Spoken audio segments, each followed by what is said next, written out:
Welcome back to Dirt Road Sessions. It's Friday, December 12th, probably about 5:45, and closing the week down, but I wanted to kind of get out a little video before I shut it down for the weekend. And tonight I want to kind of take you back to a world that doesn't show up on maps anymore. It's a world stitched together with porch lights and gravel roads and the soft, lonesome hum of a summer evening settling down. Back then in the 70s and 80s, we lived outside. We didn't check the time. We measured it by the sinking of the sun and by the way the sky turned the color of a peach. We chased fireflies in the ditches. We threw rocks at tin cans and rode our bikes like outlaws chasing daylight.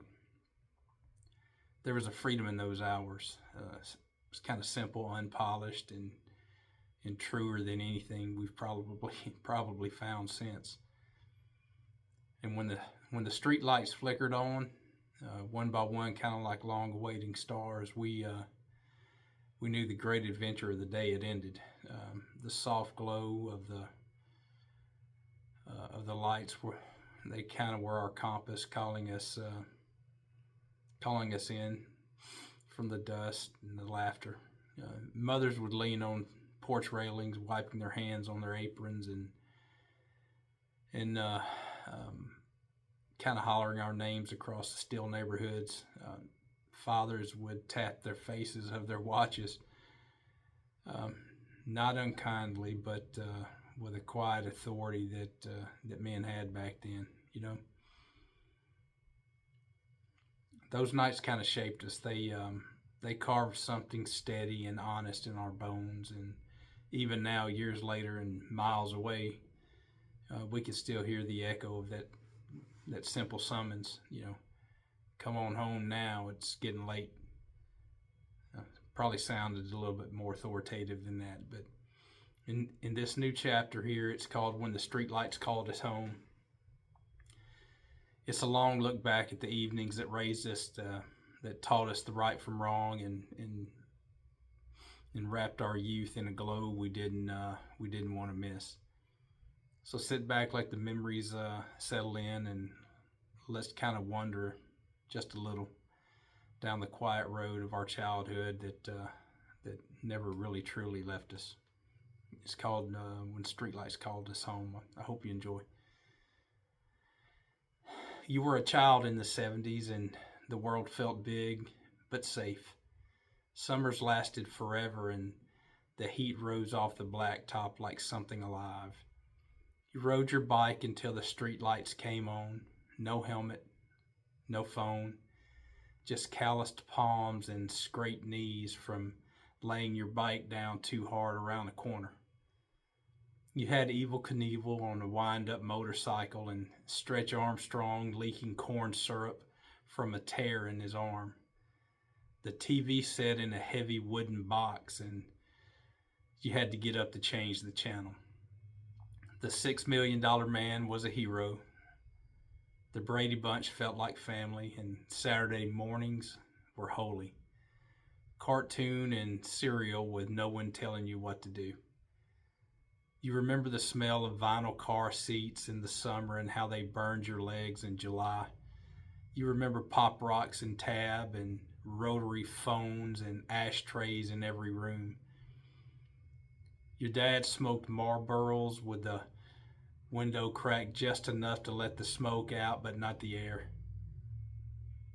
And the air, somehow, felt different then. Thicker with life and the promise of something around the corner.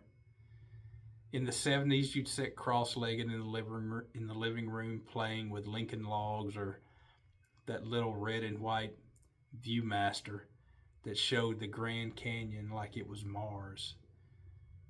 You pulled the string on your G.I. Joe and launched plastic army men across the carpet minefields. You watched All in the Family and didn't understand all the jokes, but you knew your parents laughed different at them. Schoolhouse Rock taught you more than the teacher did sometimes, and You trusted that Bo and Luke Duke would always make the jump and never hit the creek.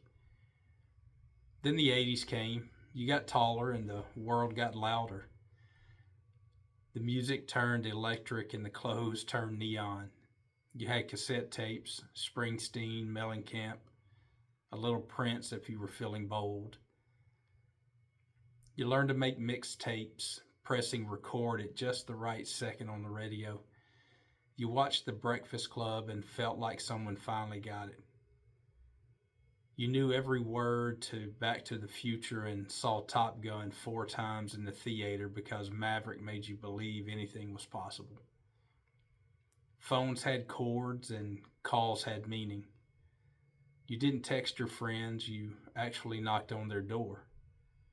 There was a freedom in it, and you didn't know it then, but it was golden. Not because it was perfect, but because you were there, living it day by day. The songs, the movies, the toys, the long drives with the windows down and no air conditioning. They weren't just things. They were the language of your childhood. And if you're quiet enough now, you can still hear it. The 80s rushed in like a cassette tape rewound so too fast. Sharp, bright, and louder than you expected. You played Atari until the blisters on your thumb broke open. You lined up quarters at the arcade, waiting your turn at Pac-Man or Galaga, eyeing the high score like it mattered more than grades. Star Wars wasn't just a movie, it was a religion. You buried stormtroopers in your backyard and rescued Princess Leia 100 times from under the porch. You listened to Def Leppard and REO Speedwagon and slow danced to Journey in gymnasiums that smelled like floor wax and cheap cologne. You knew who shot JR and where the beef was. You cut your jeans, rolled your sleeves, and wore your Walkman clipped to your belt like a badge. You fell for her to the words of Endless Love and fell apart to Total Eclipse of the Heart. And when Live Aid played on every screen, it felt like the world could actually come together, even if just for a song. Life was slower, but somehow richer. It was riding in the back of a pickup truck on a gravel road, chasing fireflies and watching the world pass by from the tailgate. It was cheap beer stolen from your uncle's fridge and fireworks that smelled like gunpowder and freedom.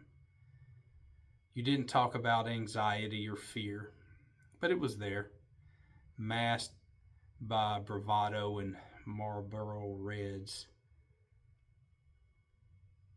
And even then, even in the thick of it, you knew something rare was happening. You just didn't have the words yet. Now, years later, the old songs still hit like they did in the back seat of that station wagon with fake wood paneling. The toys are long gone, the tapes warped, but it all lives in the back roads of memory. And when you hear a song or catch the scent of Aquanet and gasoline, you're there again, young, alive, and certain that the world was yours.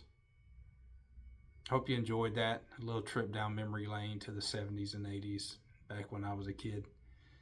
If you did, reach over and slide on over to my YouTube page, Dirt Road Sessions, and give it a like and subscribe. Maybe tell a few people about it. See if we can't grow that and continue telling stories. Thank you much for the time. Y'all enjoy your weekend. God bless. Bye.